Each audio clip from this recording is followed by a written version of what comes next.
La décapitation du journaliste James Foley est un canular ridicule.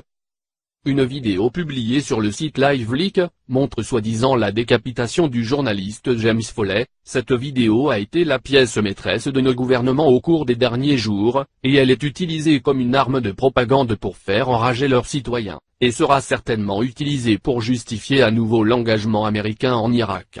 Je pense qu'elle sera également utilisée comme un outil pour l'attaque américaine prévue de longue date sur la Syrie. J'ai regardé cette vidéo infâme de décapitation, et j'ai trouvé ça tellement ridicule, et c'est évidemment une très mauvaise pièce de propagande. Je suis troublé que d'autres ne peuvent pas voir à quel point cette pièce ridicule est vraiment une merde complète. Il y a tellement de choses qui clochent dans cette décapitation que je me suis dit qu'il fallait préciser quelques détails.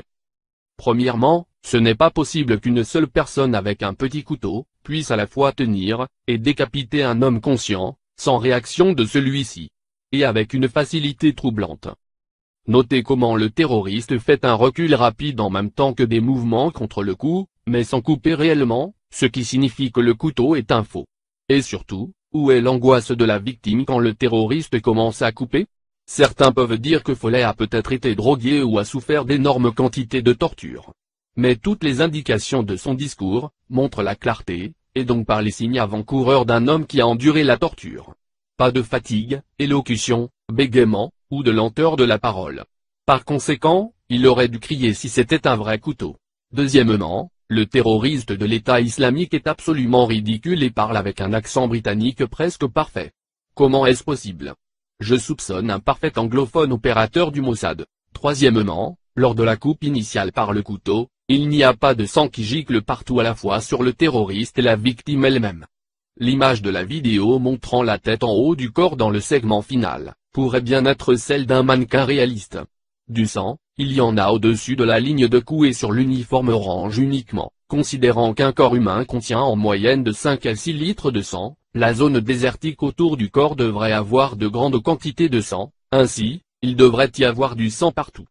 Quatrième remarque, le fait que le gouvernement américain utilise cette vidéo pour exiger une justice sous la forme de nouvelles attaques contre leur fraude, l'État islamique, comprenant une possible invasion de la Syrie, devrait dire à tous que nous avons affaire à une autre fraude, comme celle de Nick Berg par un autre comique d'Al-Qaïda en 2004. Une autre remarque importante, le gouvernement britannique a le culot de dire que le simple fait de regarder cette vidéo est un acte de terrorisme. La grande question devrait être, et en particulier aux citoyens du Royaume-Uni, pourquoi? La réponse est évidente. Les gens qui verraient cette vidéo réaliseront tout de suite qu'ils ont affaire à un autre canular. Beaucoup de gens ont examiné attentivement la vidéo, et ont souligné d'autres questions clés qui montrent l'existence d'un fake. Le fait que le couteau d'origine avait une corde attachée au poignet, mais l'image suivante après la décapitation montre un couteau sans attachement. Le bourreau n'a pas dit Allahu Akbar avant et après la décapitation, comme ils le font d'habitude en glorifiant le nom d'Allah avant chaque abattage, ne pas le faire est très rare. Le bourreau porte des bottes de combat militaires des USA. L'arrière-plan de la vidéo ne ressemble à aucun endroit en Syrie ni en Irak. Il s'agit d'un écran vert. Les talons des pieds du journaliste sont beaucoup trop propres, lisses, pour quelqu'un qui a été séquestré. Peut-être que ils donnent des soins de pédicure et manucure au quotidien à leurs otages.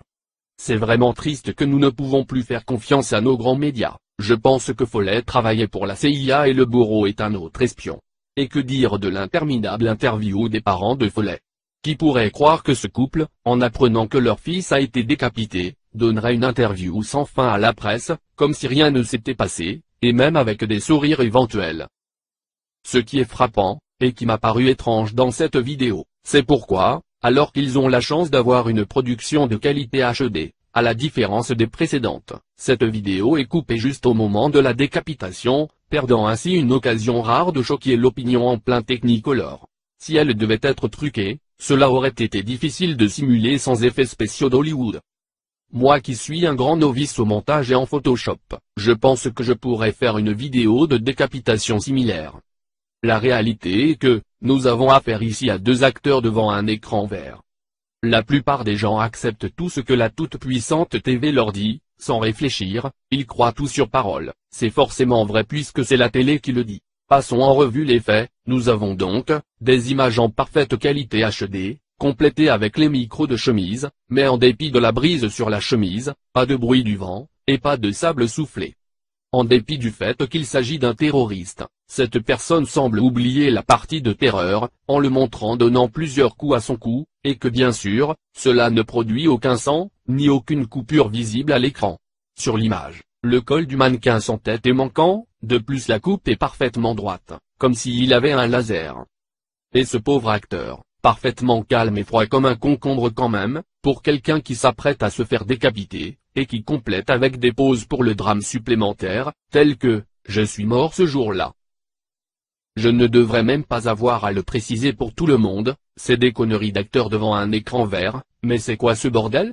Il leur suffit juste de mettre ça à la télé, et votre cerveau va vous convaincre que c'est vrai, indépendamment de ce que vous voyez et entendez. Dans l'une des nombreuses vidéos publiées sur YouTube du soi-disant État islamique appelant au djihad, on aperçoit une personne qui pourrait être le bourreau de James Foley. Ici, en premier plan. Et à gauche de l'écran,